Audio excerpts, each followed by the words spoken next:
بسم اللہ الرحمن الرحیم۔ آج سے 100 سال پہلے اسلام کے نام پہ ایک نام نہاد مسلمانوں کی حکومت سعودی عرب، جسے ہم آج کہتے ہیں، یعنی حجاز کی سرزمین پہ حکومت کا قیام ہوا، اور ان کی جو ایک گندی اور پسماندہ سوچ ہے اس نے ابھرنا شروع کیا، اور بہت سارے اسلامی شخصیات، اسلامی آثار اس متحجر سوچ کا شکار ہوئے، جس میں سب سے بڑی جسے ہم کہیں گے کہ ایک بڑا المیہ جو عالم اسلام کا تھا، وہ بقی، جو جنت البقیع کے نام سے قبرستان ہے مدینہ منورہ میں، اس میں جو ائمہ اطہار علیہ السلام، امام سجاد علیہ السلام، امام باقر علیہ السلام، امام صادق علیہ السلام اور امام حسن مجتبیٰ علیہ السلام کی قبریں جو وہاں پہ تھی، اور اس کے علاوہ مادر امیر المؤمنین علیہ الصلاۃ والسلام اور حضرت صلی اللہ علیہ وآلہ وسلم کے چچا جناب عباس کے جو ہے قبریں وہاں پہ موجود تھی۔ اس پہ بنی عباس نے، جب وہ حکومت میں آئے، ایک حرم کے جسے ہم کہیں گے اس پہ وہ تعمیر کیا تھا، اور جب یہ نام نہاد مسلمان اسلام کے نام پہ حکومت کرنے لگے تو انہوں نے سب سے پہلے جو اپنے عتاب اور اپنے اس بہت ہی کنفائنڈ سوچ کا جو ہے شکار اسی آثار، جسے ہم کہیں گے ایک آثار اسلامی کو بنایا، اور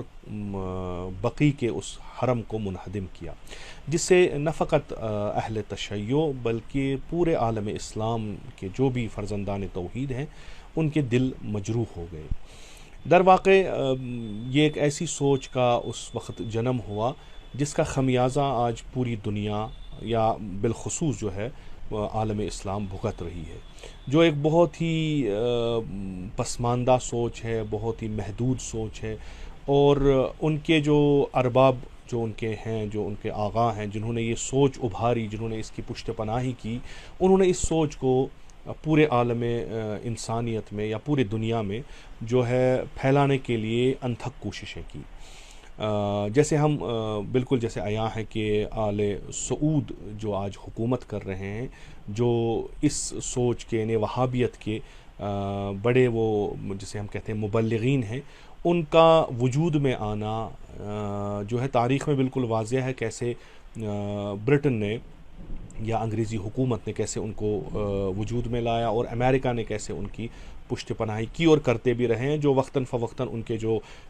سیاسی نمائندگان ہیں ان کی زبان سے بھی ہم سنتے آ رہے ہیں۔ اب مسئلہ یہ ہے کہ آیا انہدام بقی ایک ایسا مسئلہ ہے کہ جو ایک فقط ایک فرقے کے ساتھ منسلک ہے؟ علماء اہل تشیع مخصوصاً رہبر معظم انقلاب حفظہ اللہ فرماتے نہیں، یہ کوئی ایسا مسئلہ نہیں ہے جو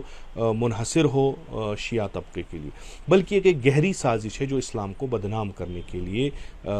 رچی گئی ہے اور جس پہ عمل ہو گیا۔ اور اگر ہم بھی بالکل سادہ الفاظ میں اس کی تحلیل بھی کریں تو جب کہ آثار جو کسی تاریخی یا کسی ثقافتی یا کسی مذہبی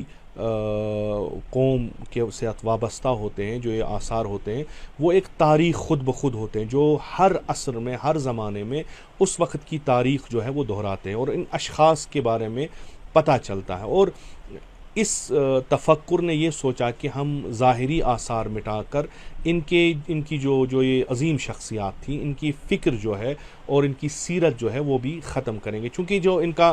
اصلی پلان یہ تھا کہ ایک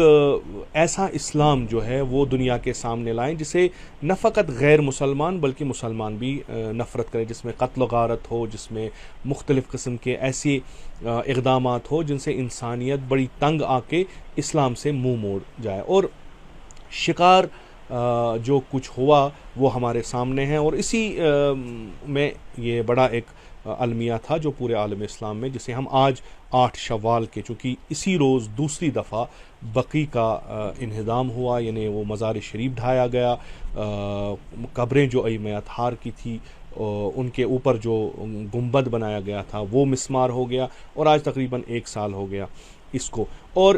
اس کے پیچھے جو ایک تفکر ہے اس کو بڑے پیمانے پہ جو ہے بیک ہوا